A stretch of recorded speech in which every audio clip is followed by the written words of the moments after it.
Well, hello, hello, hello. We're gonna be starting pretty soon.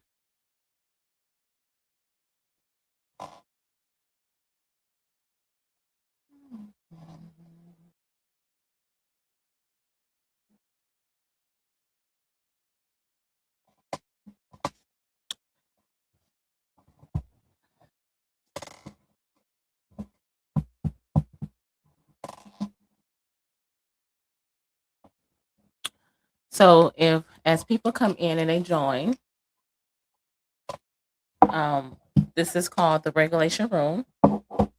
Okay, and the regulation room was something that I wanted to start up because I feel like for a lot of us women, this is our stage of our lives where we need to be re-regulated. We need some help, some guidance, if you will, right? And our re-regulation is multi-layered, right? We got our health, we have a mental, we have a spiritual, and we have a social. So our regulation is on a whole nother level compared to where we were 10, 15, even 20 years ago. So with that being said, I thought about the regulation room because we need to have a private space where we can be able to be our authentic selves and talk about things that is not normally talked about on an everyday basis. So um, we're gonna give up, people a few minutes to come on.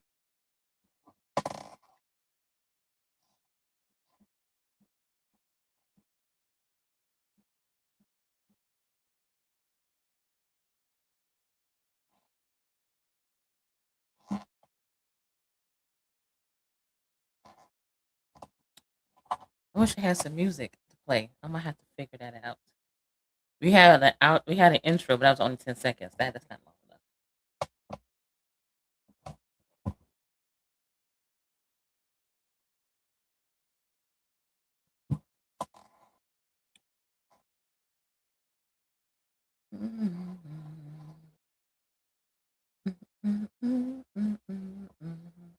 So if you have any questions, depending on your platform that you're watching us on, okay, um, make sure you put your questions in the chat so that therefore my moderator can see them, and then she can let me know what questions that you guys are asking, so I can answer them appropriately.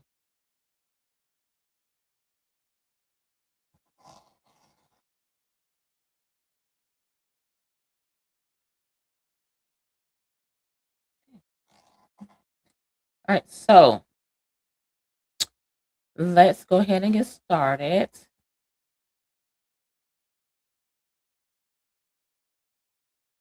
So our episode today in the regulation room is it me or is it my hormones? Okay. Is it me or is it my hormones? So during our stage of our lives, our perimenopause and our menopause stage, we go through a lot of ups and downs, ebbs and flows, right? We go through a lot of mental, a lot of spiritual, and of course, a lot of physical. And a lot of times we try to contribute those things to something else, right? We try to say, oh, I'm having stomach pains, I'm bloating. It's because I ate a salad. Or I'm having rotative cuff pain, and it's because I'm a hairdresser or I'm a teacher and I'm constantly always using that hand or that arm. Well, was that always the issue before? Were you experiencing that a year ago, 2 years ago, 5 years ago? That is the question. So, is it me or is it my hormones? So, understanding the perimenopause without the fear. There is some current stigma on being menopausal or perimenopausal. When you say that you're menopausal or you're perimenopausal, people get like, especially men, they be like, "Oh my gosh, she's in her B phase or her whiny phase or whatever phase in quotes that they feel like we're in." Okay. And so to claim that you're in a menopausal stage is not a bear, it's not a badge of honor, right? So a lot of times we tend to shy away from that and we don't mention that for various reasons. And so, but in today's age, we are embracing that because this is our stage of getting to know ourselves again, getting to know who we were before we were a mother, before we were a child of God, before we were a spouse to somebody, right? So in this stage, we it's about us. So we need to get back to us, right? Getting back to who we are. It's like 1 minute you lay down and you're everything to everybody, and then the next minute you wake up, you're like, what world am I in? Who am I? Am I even on this planet Earth? And I say that all the time because essentially that is what happened to me. 1 minute, I'm like, I'm everything to this person, this client, to my kids, and everybody else. I'm pouring, I'm constantly pouring. And yes, I'm feeling depleted, but I feel like that was my purpose. Then I woke up one day and I'm like, why am I feeling this way? Okay. So, welcome to the regulation room. This is where we regulate our mind, our body, and our soul through education, evidence based medicine, and honest conversations. So, hi, my name is Tashay, and I am a family nurse practitioner. And today, we're going to be talking about something that millions of women are going through right now. Okay. And then have experiences a lot, but quite a few people talk about it and a few people understand. All right. So, perimenopause. Has it ever been a moment where you have looked in the mirror and you thought, I don't recognize myself anymore? Or you have suddenly become anxious and you start gaining weight and you stop sleeping. You don't lost your patience. You don't lost your balance. You don't lost your libido. And you wondering why your emotions are completely different. You're asking yourself, why do I even feel this way? And if you're having any of these symptoms, then this episode, this podcast right here, right now, is essentially for you because you need to understand where this is coming from. It just didn't come out of nowhere. It didn't come out of nowhere. It started. It was progressively getting to this point, and then it felt like it came out all of a sudden. But your body was preparing you for this transition. Okay, so I want to start by saying that one, you're not crazy, you're not lazy, you're not weak. It is just that your body is simply going through a change. And that's it. It's your body going through a change, and it's our time to accept it for what it is. And once we start accepting it and we start exploring things that help us through this phase of our lives, then we will be able to live our lives in a better phase in our mind, right? Like I'm okay with this transition. This is a transition. This is not a forever. This is just a transition.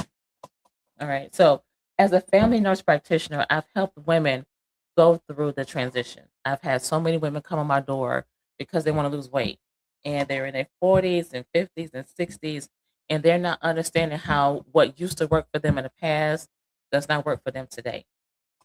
And during this transition, I help them understand, well, your body fat that was now in your hips is now in your gut is because your estrogen could be low. And with that being said, we need to check your hormone levels because if it is low, estrogen is one of your cardioprotective hormones, and you could have some high blood pressure, some diabetes, and things like that that could be going on that you're not even aware of.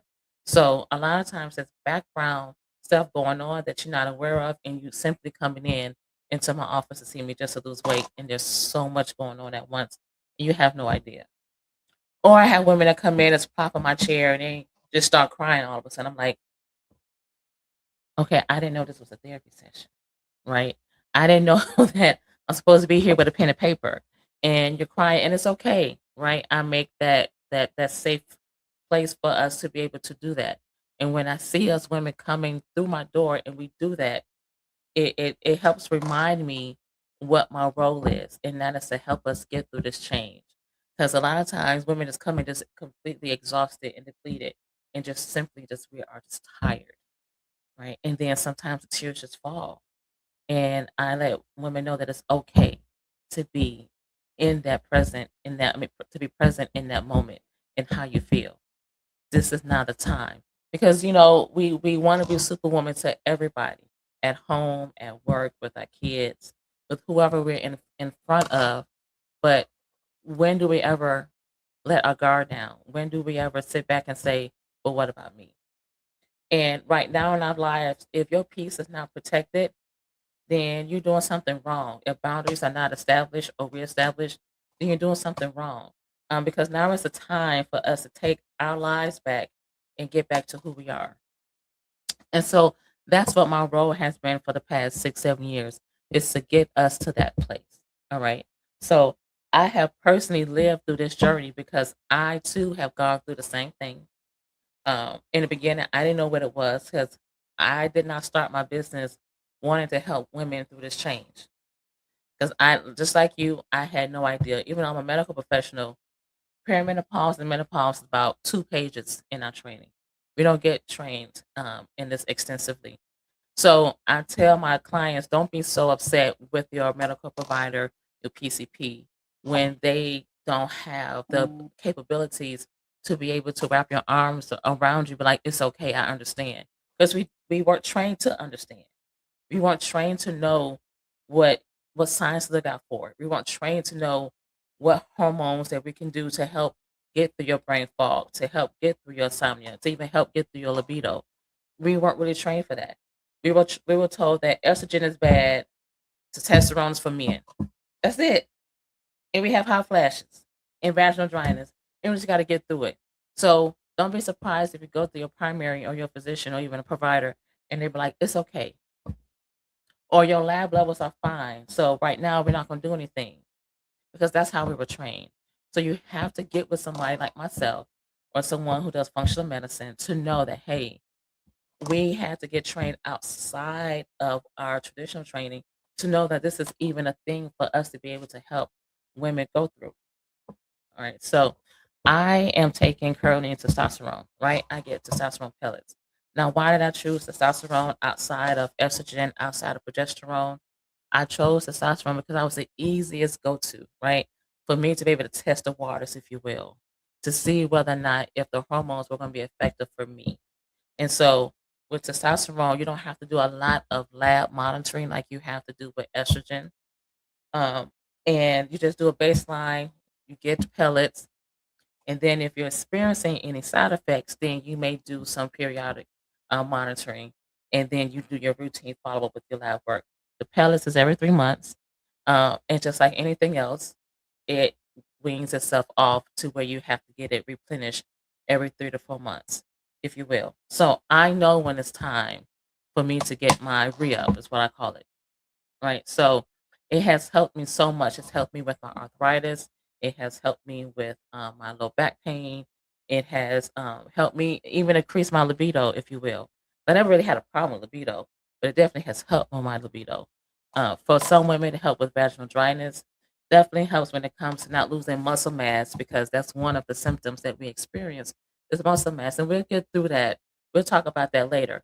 But there's so many benefits to bioidentical or biohormone replacement therapy that helps us women during this stage that it's not for us to be afraid of, but it's at least a discussion to be had so that you can make the right choices for yourself and not be afraid to make those choices, right?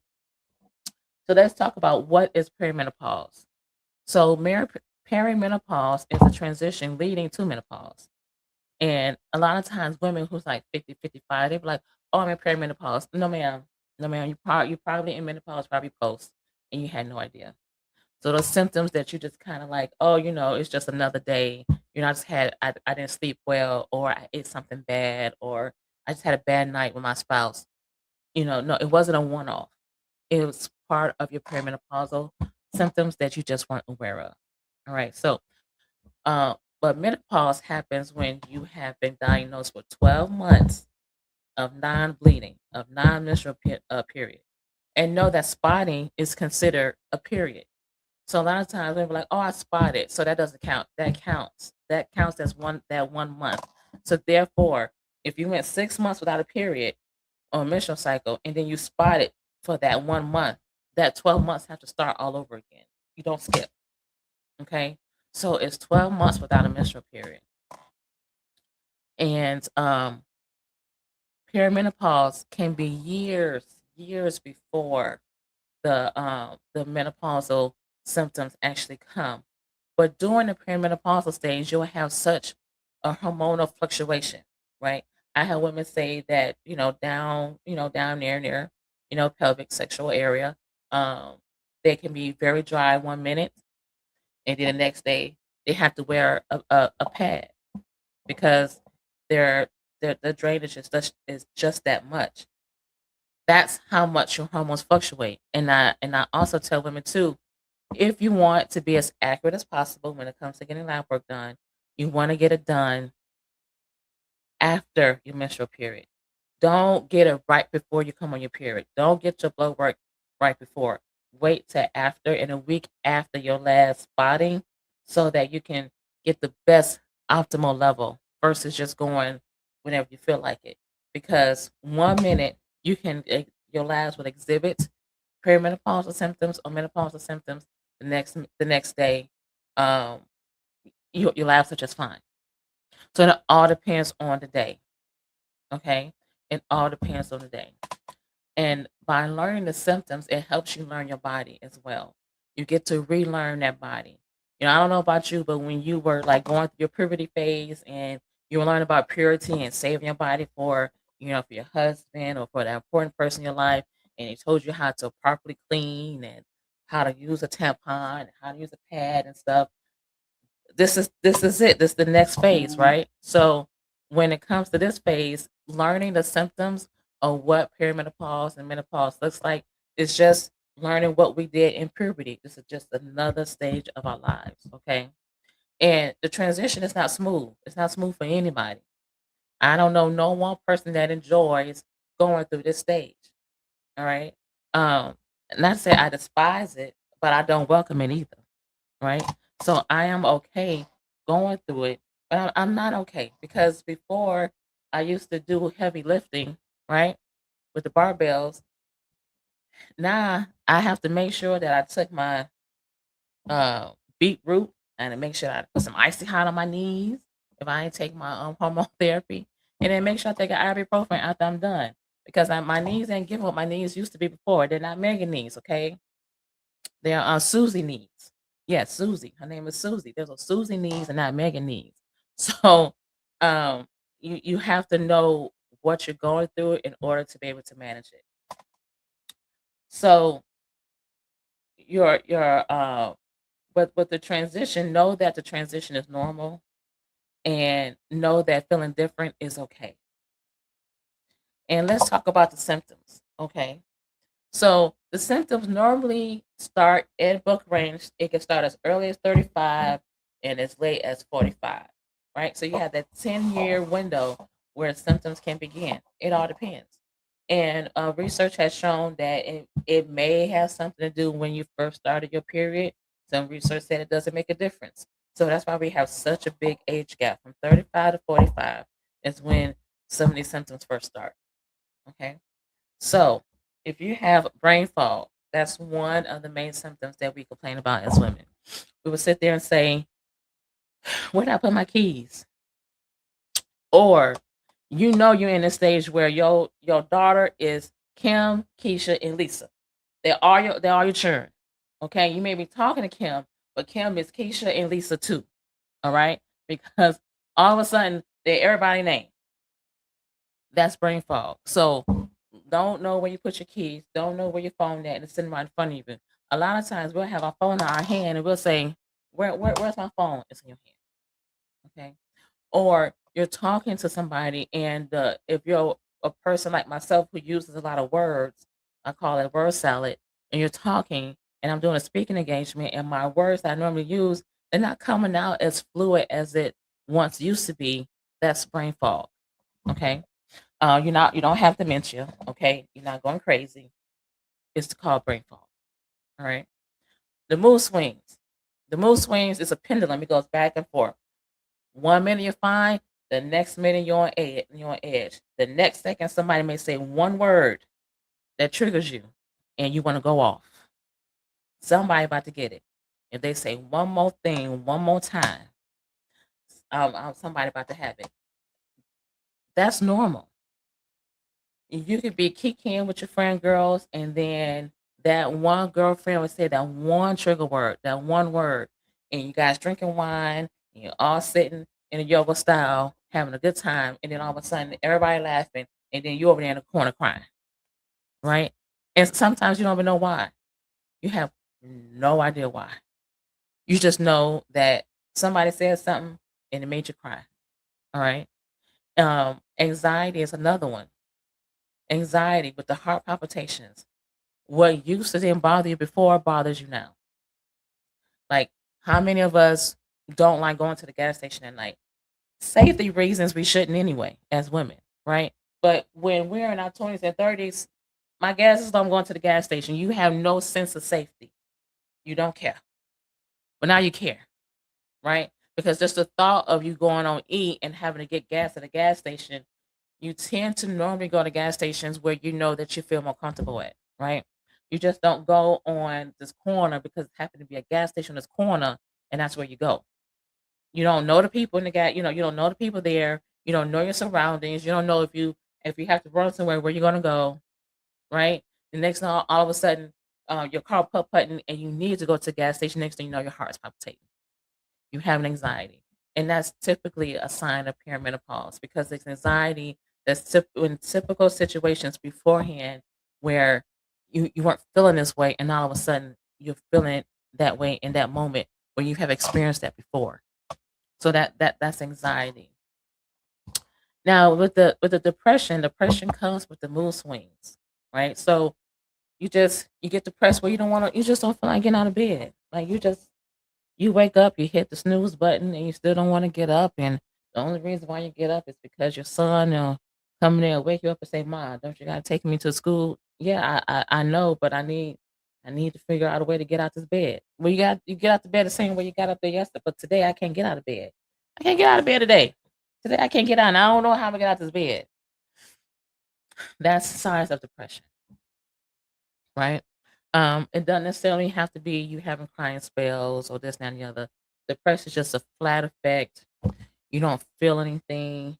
You may have little to no emotion about nothing. Um, and then next thing you know, you may hear your spouse saying, "I don't know what's wrong with her." You know, I'm going, I tap her on the shoulder. She want to bite my head off. Or the kids may come to you and they do the most annoying thing that they always do. The next thing you know, you're barking at them, and everybody is noticing the signs and symptoms, but yourself. You just say you're tired or work is overloaded. So this is a time in our lives where our career either suddenly takes off where we go to the next level or we're at that high level, that high potential position where now we have a lot of weight on our shoulders because of that career move that we decided to make. And we're giving it that reason all to that. And that's why we're experiencing that when essentially it's because of your hormone levels. All right. So hot flashes and night sweats. Now, I don't know about you, but me, I eat. Let me raise my hand. I need to have the fan on top. I need to have the fan on the bottom. And the AC got to be on 67. I know when my kids raise it to 70. Okay. I know it. My body feels it, even with all the fans going on. Okay. That's a problem. Somebody get cussed out because if I had to get out that bed and go turn that AC back down to 68 or 67, we have a problem. And that means I can't go back to sleep because insomnia is another symptom, right? So insomnia, you staring at the ceiling, you counting all the cracks in the wall, okay? And you counting sheep, you're thinking about your day, you're thinking about what you gotta do tomorrow, you're thinking about that deadline you have to meet, you're thinking about that contract you have to sign, you're thinking about who you gotta pay on your payroll, you're thinking about all these things for closing your eyes and go to sleep. And your eyes closed now, but you still got all these thoughts going on, and for whatever reason, you just can't rest your mind. That is insomnia. So the weight gain and the belly fat. Now, who wants that? Nobody wants weight gain. Nobody wants belly fat. So as I said before, when our estrogen level is our protective hormone for a lot of things, and that includes weight. And we'll get to that in a minute. But what tends to happen is where our fat was in the place that we want it to be, right? We wanted the hips and the thighs. The next thing you know, we get to the stage, and the fat is where? In our stomach, it's in our neck, it's in our arms, it's everywhere but where it used to be. Your fat transitions throughout your life, goes up and down, right? Goes different places in transitions. And then where it goes is in this stage, it gets right here. And this is why you see women in the stage go down to Miami, they go to, Atlanta or, the whole state of Florida, mind you, and get a tummy tuck and lipo. Why? Because we don't want that belly fat. My stomach was on flat. Now it may not have been a 4-pack, but it was a flat stomach where I could have possibly wear a 2-piece or 1-piece and I look like I'm 4 or 5 months pregnant. Now I'm looking like I'm 5 months pregnant and I eat the same kind of foods. Nothing in my diet has changed. Nothing in my routine has changed, but I am definitely gaining weight. And I'm gaining weight in places I don't like. We all have gone through that. We all are going through that. That is part of your hormones. Okay.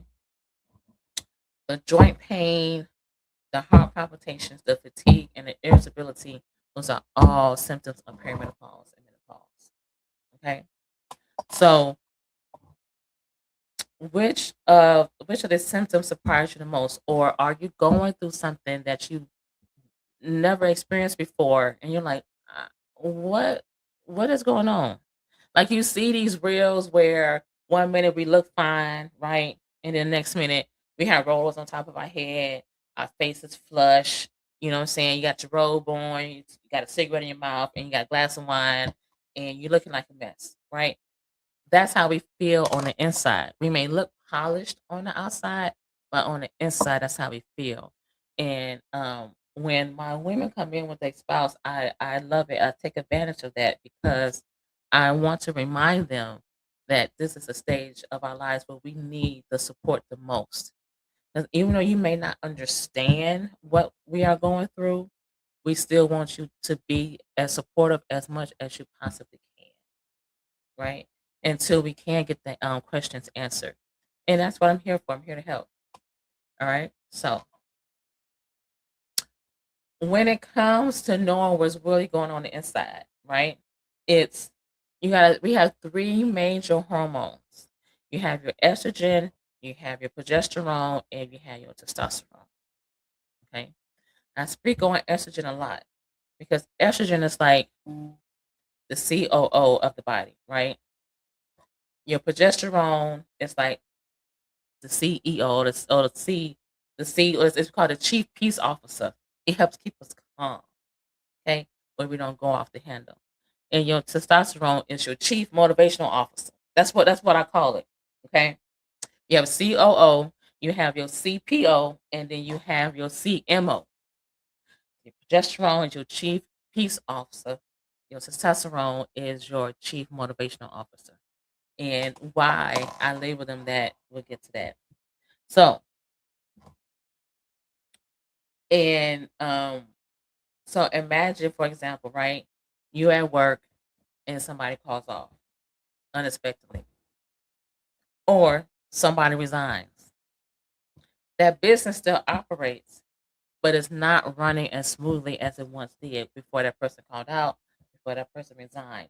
There is a hole that is missing, and it needs a peg to go in it, right?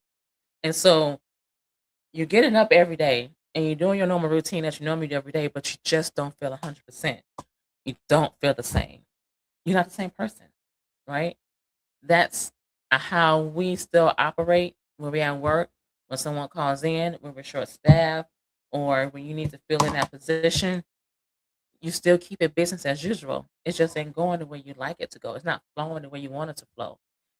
For us, our body don't feel the way that it normally feels when we're at an optimal state. So that's how hormones help us regulate. So with estrogen, that's the first hormone. Remember, we're talking about we're going in order, right? When it comes to estrogen, it's more than just making babies. Okay. It affects our brain, our bones, our heart, our skin, our bladder, cholesterol, temperature control, and vaginal health. And that's just some, all right? Those are the main key key effects that the estrogen have in our body, has in our body. And with that, that's a lot already. You mean to tell me I can have brain fog, so I could be up doing a presentation, or I could be talking to somebody, and I'm fumbling with my words, and I'm trying to find words to replace that one big word that I always use, like expeditiously, for example, right? Um, now I'm putting, she's doing it very fast. So that who if that's not you, you feel like you're not in your mojo, right? And your bones, I felt my knees the other night. Let me tell you something. Why is it that my left knee, but my knee bone, my patella is bigger than my right knee now? Oh, my left knee, I can move it. I still have some fluid. My right knee, not so much. So you have what is called bone demineralization. Now, what is that? Your bone deteriorates. It breaks down. So you will have to do some weightlifting, take some vitamin D, things of that nature. And again, we get to that soon. Our heart health. Estrogen is a big component for our heart health. This is what protects us women from having heart attacks and strokes before age average 45, 50. Men can have a heart attack at any time, right? A massive heart attack at any time, especially after 35. We have that protective mechanism up until about 50 due to our estrogen levels, right? Our estrogen helps with our cardiac health. After that, research has shows that our cardiac health would be just about the same as the health of a man when our estrogen levels drop. Okay, so when that hormone drops, the risk of us having a heart attack is about the same as a man. All right. So with that, now bladder. Now, when we talk about bladder, we talk about urgency. We talk about the frequency. So how many times have you drive on your way home from work? There's a little bit of traffic, a little, hustle and bustle, and you gotta pee. All of a sudden, your mind says, "Oh, I gotta pee," and it's like, "Okay, I'm almost home. All right, I got 15 more minutes." No, but your body's saying, "No, I have to pee now." Okay. And then you run, right? You hurt now. You pushing to get the gas to the metal. You weaving out, all right? Because who wants to pee themselves? Okay. You're a grown woman. We don't do that. Right. So we running, trying to get home, and we leave everything drop in the garage on the floor, or we leave in the car. Why? Because we have to run to that bathroom. And if somebody in that bathroom, somebody gonna get it. Because why? That bathroom is for me right now, in that moment, in that time. That door better open, sesame, so I can pee. You can't even pull your pants down fast enough without that water trying to trickle out. Now I know there's a lot of women who understand that. Okay. Or you urinate, you pee right before you go to bed. Next thing you know, 2 o'clock in the morning, you gotta pee again. Then 5 o'clock in the morning, you gotta pee again. And then finally you gotta get up at 6. And guess what? Woke up 3 times at night. So that means you didn't get no REM sleep, which means you didn't get no deep sleep. And the only time your body repairs, restructures itself is during REM sleep. So if you're like a light sleeper, quote unquote, you're not getting your best optimal health because that in that time frame when you're REM sleeping is when your body repairs itself. So just imagine that. Okay. So I want you guys to keep that in mind. And you got to pee 3 or 4 times a night. So now you have to treat your body like you do a toddler. I can't drink after 10 o'clock. If I drink after 10 o'clock, that means I may get up at 2 o'clock and want to go pee. Okay, so the struggle is real. Cholesterol. If estrogen help with the heart, just thinking what it's doing to the blood vessels, right? Estrogen also help with the blood vessels. So it helps prevent the cholesterol plaques from sticking to the walls of the inside of our blood vessels, causing our cholesterol to go up. So that cheese and that wine you used to like to drink and eat, you can't do that as much as anymore. Okay, especially the aged cheese. Can't have as lot as red meat as you used to do anymore. All right, your diet is Mediterranean. If it ain't got red, purple, green, yellow, red in your meals and your main course meals, then you're doing something wrong in our stage of our lives. Have you ever been in our younger years and you sitting there and you eating chickens or French fries, right? Especially if you're going out, you went to a club and that's what you're eating. And then you may go out for brunch with your grandma the next day and grandma eating a salad with chicken breasts. And then you go ahead, you got your mimosa and you got you some French toast, you have some chicken and waffles, okay? And then you're gonna have some dessert later. And all your grandma had was a salad with chicken breasts and some water with lemon in it. That's the reason why. Because those chicken and waffles will help me gain 5 pounds, increase my cholesterol from 180 to 210, and my hemoglobin A1C for my diabetes then went from 6.5 to 9 just looking at them chicken and waffles. So that's there's a reason for that. And I know when I was younger, I used to laugh because I'm like, why we not eating salad? Who comes to eat salad? You can make salad at home. Now I understand. I get it. Makes total sense now. So now I make myself buy a salad. Even if I don't want to, I make myself buy a salad. So temperature regulation.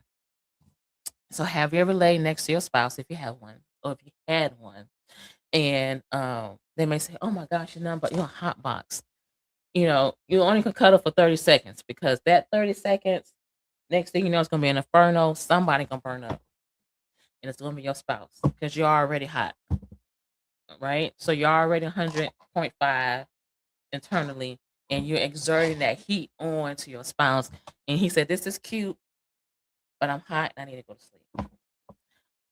That's temperature regulation. So your estrogen helps with that, and vaginal health. So not only does estrogen helps with the vaginal dryness, but it also helps with regulating our pH.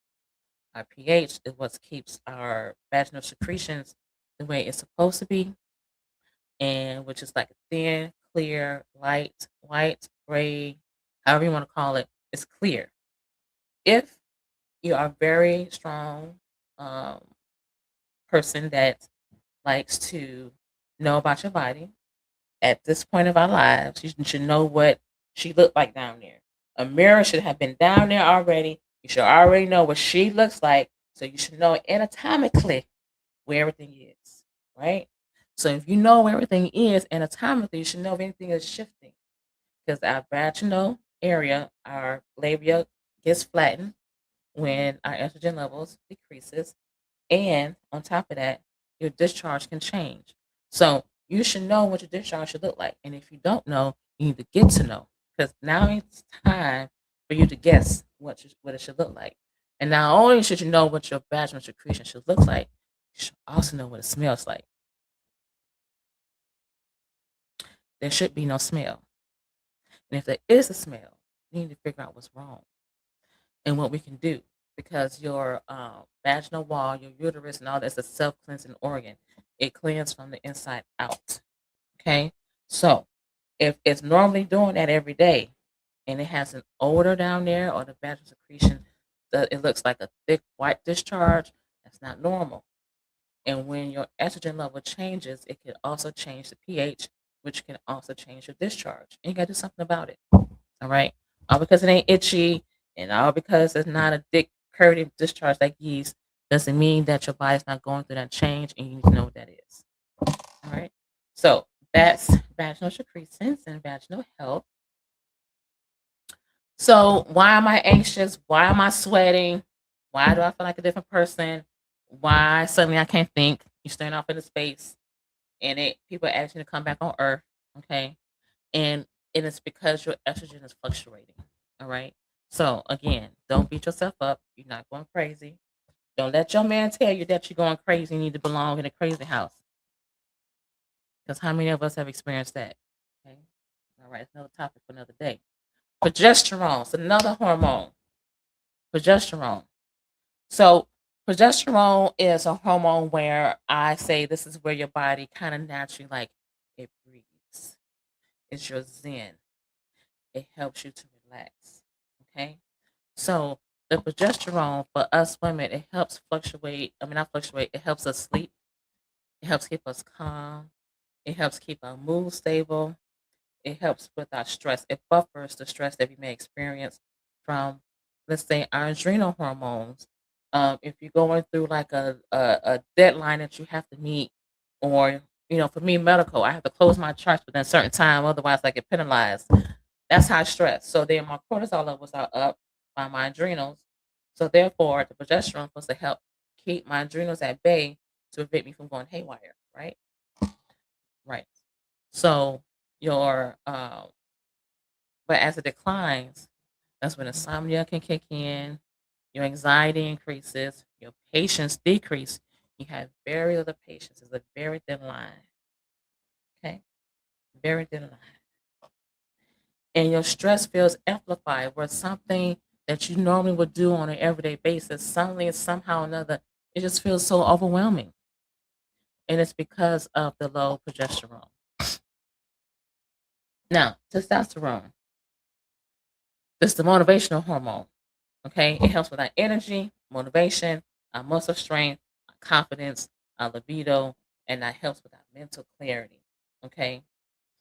Um, it, and know that a loss or decrease doesn't mean that something's wrong. Something wrong. It's part of life. Okay. It just means that your body is changing and that is okay. It is really okay. I'm keep saying that it's okay.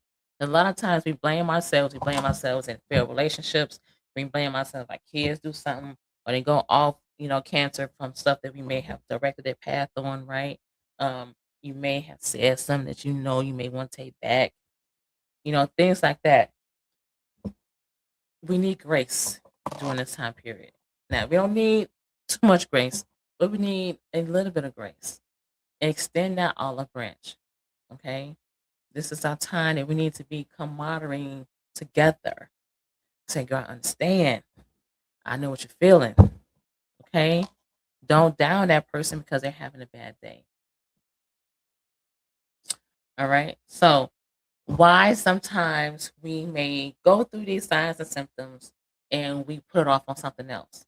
Because 1 week we're fine. 1 week we're hitting the ground running, we're getting things done, we're sharp as a tack, and then next thing you know, you feel like a tack where you're in that wall and that hammer just banging up against that tack and you bang your head up against with it, and then your brain falls just out of control. You can't remember where you're coming or going.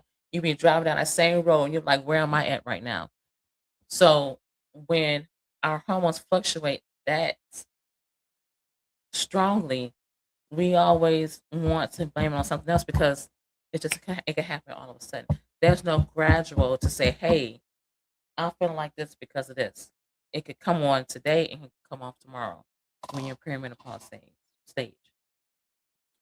All right. So when it comes to weight gain, this is our biggest like one of the main things that we hate. It's like I can deal with the mood swings, I can deal with everything else, but I can't deal with this weight. I was a size 8, Coke bottle shape. Now I'm looking like SpongeBob.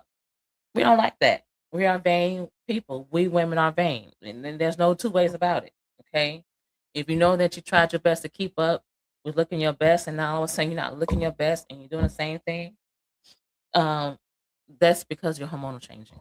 All right. So muscles naturally decrease with age. They say for every year. Now, I may not be 100% correct. I think it's about 10% of muscle mass that we have the potential to lose every year. 5 to 10, I believe. If you don't lift weights. So, whereas before it was like cardio, cardio, cardio, right? In this stage, it's about weightlifting, weightlifting, weightlifting. So for all my women, like I just want to walk. That's cute, right? That's good for cardiac health. But you don't want your arms flapping in the wind and you waving goodbye and your arm is just a swing. Like your hand is moving, your arms is moving at the same time. Saying hi.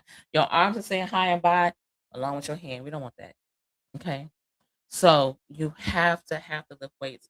Even if it's 5 pounds, 10 pounds, 8 pounds, you have to do some kind of weight. Okay. Your metabolism changes. It was here and now it's down here. So if you don't increase, if your movements don't increase, then the weight gain is going to happen, right? So if you know you ate a heavy meal, go dancing somewhere. After you eat and drink, girl, let's go ahead and go to this lounge here and do a couple line dances or something, you know, or know that the next day you're gonna have to burn those calories off that you just ate and drank, right?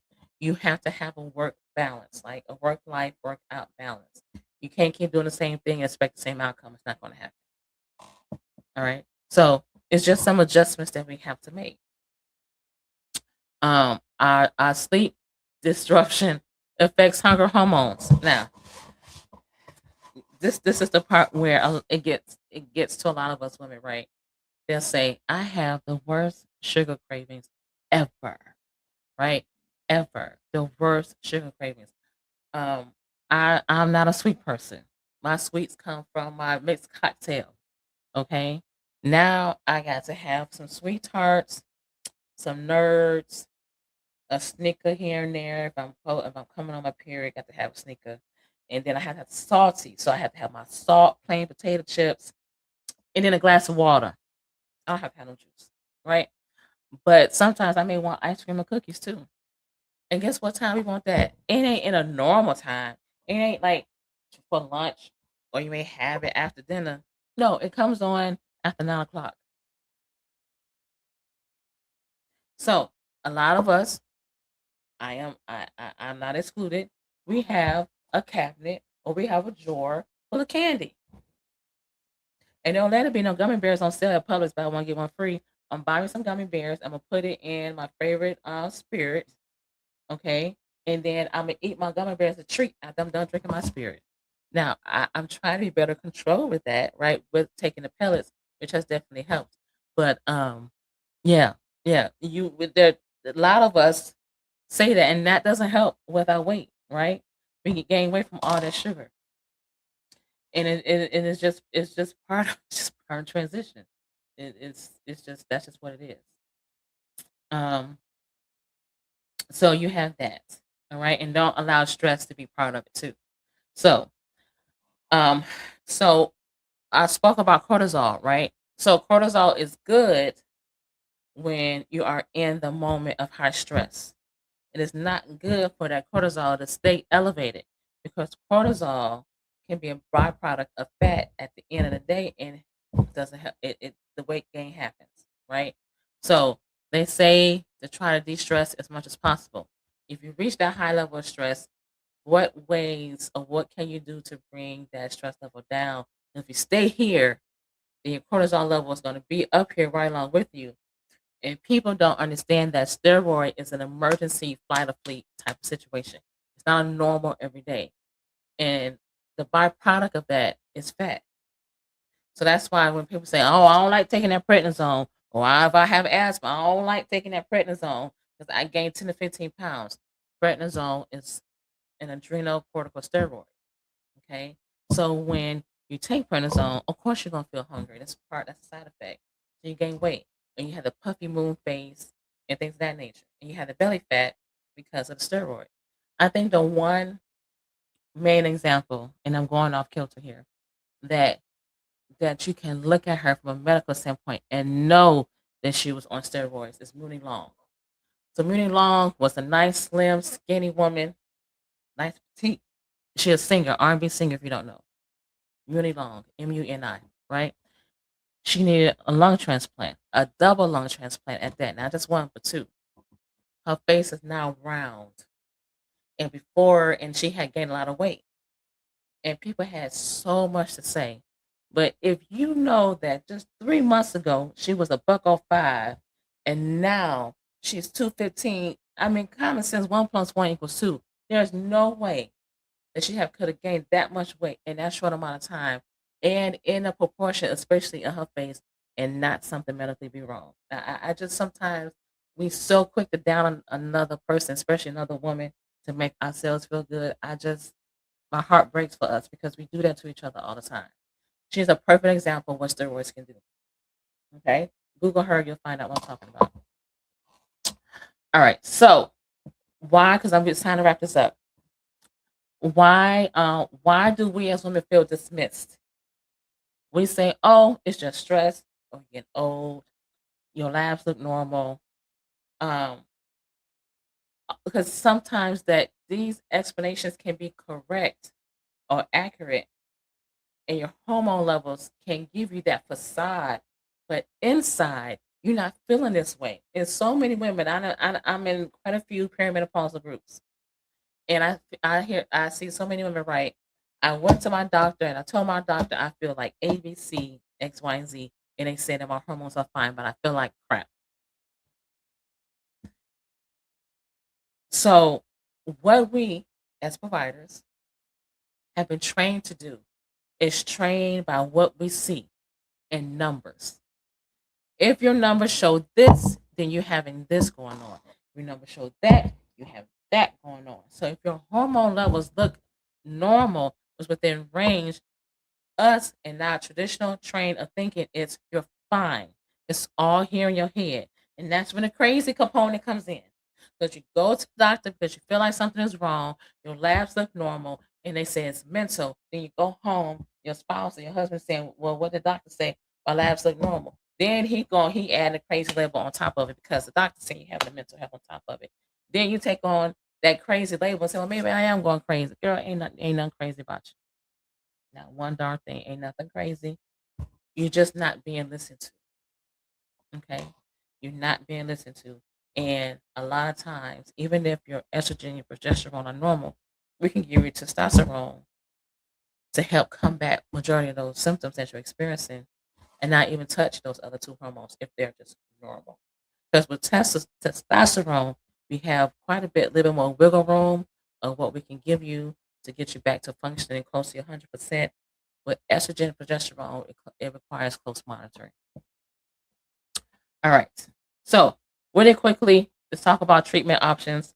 Lifestyle foundation, increase your protein intake to try to prevent your muscle mass from decreasing, strength training, walking, sleep hygiene, stress reduction, hydration, drink a lot of water. They say limit your alcohol and smoking. And, study has shown this is when we drink and smoke the most because we are in high stress mode, right? So, but this is the time where we shouldn't be doing that. And I'm just telling you what we shouldn't do. I'm not telling what you should do. I'm saying what we shouldn't do. Okay. Um, Another thing is exercising and weightlifting. We have to lift weights. Like, I don't care. Do some calisthenics. That's something better than nothing. Okay. Um, when it comes to supplements, some women don't want to do hormones. Some women want to be herbalists, all natural, and that's fine. There's nothing wrong with that. So you can take some magnesium to help you sleep. Everybody want to call me right now.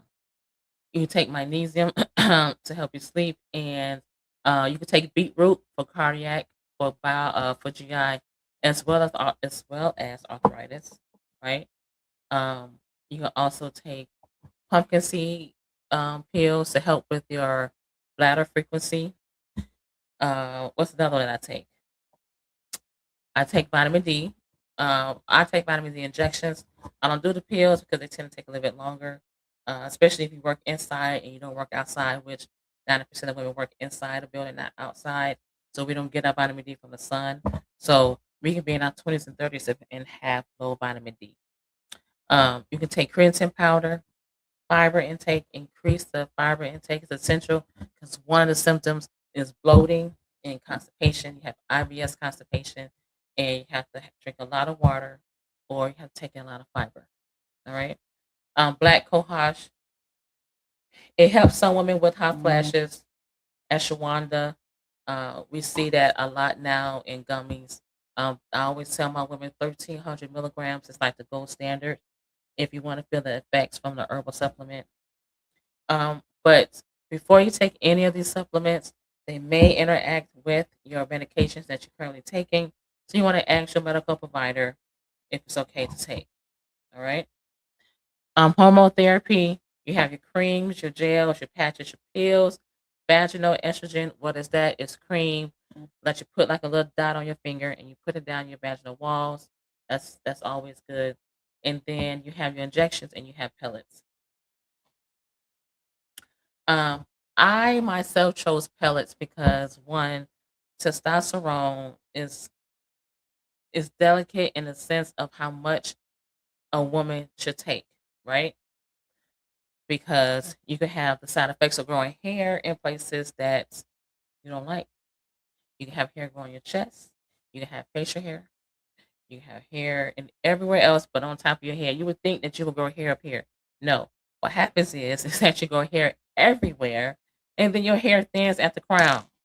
So if you are taking testosterone and you notice that your hair is shedding and you're thinning hair at the crown, possibly that you're taking too much testosterone. Okay.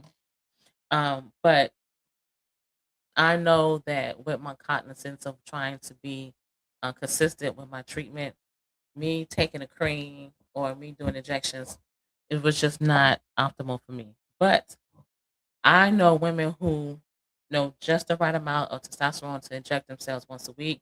They like it better because you have more control. The pellets, once it's in you, it's in you. It don't come out into the 3 months. The 3 months, then you can make adjustments or don't take nothing at all. Now, I did have one patient who did pellet therapy, and I don't know how much the doctor put in. I don't know because I didn't do it. But whatever the amount, it was too high because it sent her libido through the roof, straight to the moon and stars. Okay, and if you don't have a partner to exert that energy off, you're gonna do some things to try to. Yeah, she was doing some extraordinary things that she didn't normally do to help get that urge out, and she was done. She did it one time, and that was it. So you don't, as a provider, you don't want to give a person too much. I'm always a slow and steady person. I'm gonna start you off slow, then we can add, right?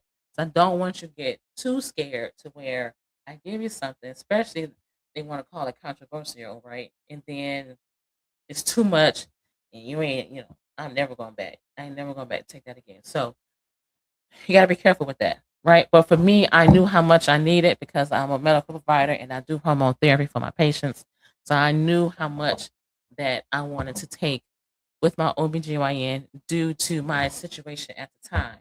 Now that I'm in a different place, I'm not going to ask my OBGYN to decrease it just a bit, but you have to listen to your body, right? All right. So um, it's 1 hour. We talked for about 50 minutes. And so, next time we'll talk about the myths versus the facts, questions to ask your provider, and, a little caveat that I tell patients, it's not what we should do. Sometimes it's something we have to do. You have to exacerbate your symptoms, right? You can't be modest about what you got going on. All right. If your libido, you tell, I have decreased libido. Okay, well, that could be you went from 3 times a week to 1 time a week. And I done had some patients who went 1 time a year, and that was on their anniversary, right? But if I didn't ask the proper questions, like, what is decreased libido? What does that look like for you? You tell me, well, the last time I did it was 6 months ago, and that was during our anniversary. Okay, when was the last time before that? Oh, that was the only time. No, no. Now, if I was your spouse, there's only but so much understanding that or grace we're asking for. You shouldn't ask your spouse to wait for a whole year before they can get it again, and you sleeping next to the man every night. So I am a strong advocate of intimacy and sexual health. Because sexual health is wealth. We are in our second stage of our lives, or our third stage for some people, and we got to live our best lives. And part of that is good sexual health and intimacy. Now, and if your spouse is not looking elsewhere or pleasing himself or herself elsewhere, you gonna have it's a problem, right? So our goal is to manage our symptoms, decrease our problems as much as we can, so we can be at peace. It's about peace during this stage of our lives. How can I regain my peace? How can I regain myself? And if you were a sexual intimate person back then, you need to be one now. Or because you're 45 and you're not 25, does that mean that it stops? It don't stop and end because you're in perimenopause and menopause. It doesn't end. Okay? Anything should be getting better. And how we can get it better is helping you out with hormone therapy or supplements and herbals and exercise and diet. Okay? All right. Part of our learning ourselves is learning how she feels down there. And she has to feel great so that you can feel great. And this person can feel great up here. So everything interacts with each other. And so for our next segment, we're going to talk more about that. But tonight, I wanted to give you the one on ones, the main, the bits, as they say, the grits and the bolt of things, so that when you go to your provider, exacerbate a little bit. Tell the truth. Sometimes you're not exacerbating, you're not exaggerating. Sorry, not exaggerating. You're not exaggerating, but be honest. Don't be modest. Not in this. This is our time. We don't have time for modesty. We have time for honesty. We have to be honest. And we're honest anyway when we have a thin line of patience, right? We tell people the truth that we never had told before. We don't hold things back that we used to hold before. So don't let this moment when it comes about you that you hold that within yourself and don't say nothing. Or you're like, it just, it's just decreased a little bit. What's a little bit? Once a year. That's not a little bit. That's a lot, right? That's important. That's very, very important. Okay. So that's the end of my podcast tonight. And we're going to come back again. I'll let you guys know. I hope you guys enjoyed it. And if you're watching it from a recording, if you have any questions, please do not hesitate to give us a call at 407-440-3560 because we offer help. We offer one-on-one consultations. We offer plans that may help you. And know that even if you don't do hormone therapy or you're not comfortable with it, you know that the GLP-1s help out a lot. It helps a lot. And it's more than just getting your diabetes under control. You don't have to be diabetic. It helps with so much. It just takes a small, tiny dose to help with your menopausal symptoms. Okay. And let me tell you something. If I haven't tried it, then I won't advertise it. Right. So I've tried all of these things and I know what it feels like. So therefore I can speak on it. And a small dose of GLP-1 can go a long way. So even if you're not a candidate or you may not want to try it at this moment, you just want to do some herbals and small dose of GLP-1s, we can help you with that. All right. Again, 407-440-3560. And I'll talk to you guys soon. Bye.